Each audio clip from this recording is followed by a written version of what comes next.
Hey everybody, happy Saturday. So it's been an eventful week. I had the opportunity to participate in a coming to the table and a collaboration with all the big wigs that serve veterans, including, local government officials and representatives for our state. So definitely very, very cool.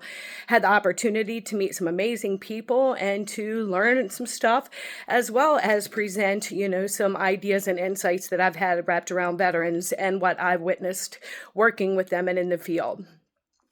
Some people have wondered why I am so passionate about serving veterans, and I have to say, I do have some uncles. I have a cousin who is a colonel in the Army, so I do have some family members. However, none of my direct family members are veterans. However, again, working in that field, I have become passionate about it because I see the injustice with the population at times. So I would like to first say that I hope this doesn't offend anybody, but I think that we have in America a lot of people that are a little bit more capable than they give themselves credit for working, and tend to give up on themselves a little bit too soon and go on disability, and are living off the system then for the majority of the rest of their lives due to a disability maybe that they may be able to continue to work and have purpose on, instead of again going into that system. Now, working around military and veterans, what I have witnessed is, just like with any other population, we have such a high trauma rate between individuals in our nation, or really around the globe. The rate that individuals are experiencing trauma starting from a very young age is outrageous, right?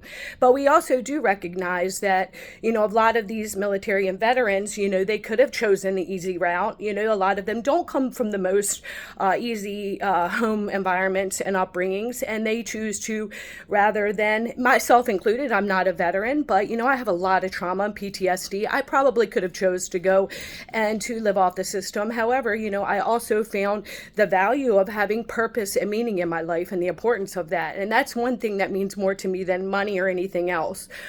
So I never wanted to go that route, and I did try to join the military. Unfortunately, I did have depression in my past that kept me out. So with that being said, we have these veterans and things like that who, decide to join the military to make better lives for themselves and their families. These individuals are risking all the things in life that money can never buy, that many of us as civilians take for granted on a day-to-day. Children's health, families, children's first, relationships, their physical and mental health, just time with their loved ones in general, that's really, really trying. And all of those things, that I listed, all the money in the world's never going to buy them back, right? So now let's fast forward more into the future now. Now, I do work for the VA's TAP program, Transitional Assistance Program, and I do really, really believe in it. And we are preparing veterans to then transition out of the military. However, one of the things I have witnessed is we don't get a lot of veterans in our classes. Now, if you're into mental health, which I am, I'm working on my clinical social work degree currently, and you realize the highest suicide rate with veterans is 35 to age 54, right? So when you think about this, and also realizing that the TAP, Transitional Assistance Program, is about 12 or 13 years new, you're realizing that a lot of these veterans in our classes are people coming out, or, again, out of all the veteran classes I've taught, it's always been veterans who are, usually about within a year of getting out, or maybe they work within the system or a VSO or something like that, and so they're sitting in the class.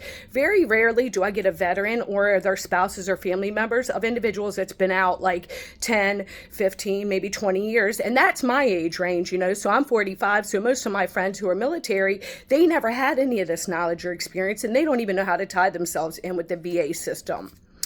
So, back again to the point of this video, I've worked in some capacity in the educational system, correctional system, VA system, the hospital system, nonprofits.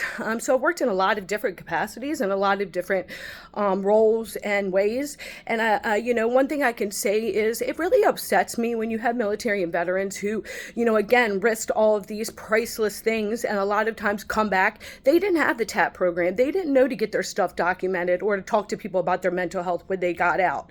So now we have these individuals, they're 50, 40, 45, 55, 65, 75, and they're having a lot of issues and maybe getting denied for benefits and things like that because their stuff is not clearly documented.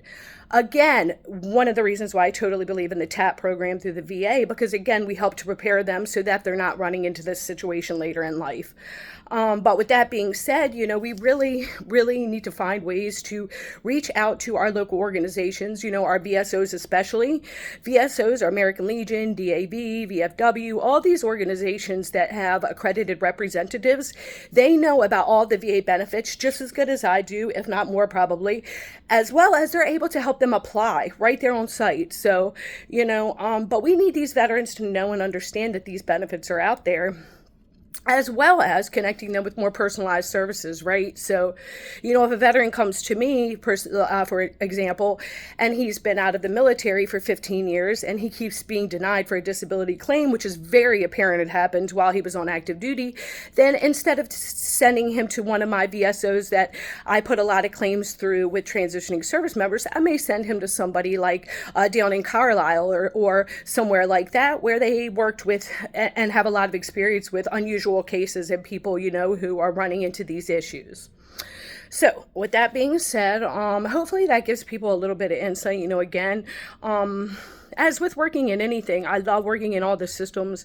I love working with people, just trying to understand them and how we can work together to make things better. One thing that's unanimous across the board in all the systems is collaboration. So working with each other and organizations, coming together and coming to the tables and, group thinks and think tanks and things like that is super duper important for all of our success. So with that being said, please, if anybody or anybody, or you're a veteran and you're needing tied into any of these services or don't even know or understand about your VA benefits, or you're looking for more personalized resources or services, please feel free to reach out. I'll be glad to. You don't have to be in the Baltimore, D.C. area. If you are in Hawaii or even in Germany or wherever you're at, I do have my contacts everywhere. So please reach out. I'll be glad to plug you in and get you that help and resources that you need. Thank you for your service, and God bless everybody. Have a great weekend.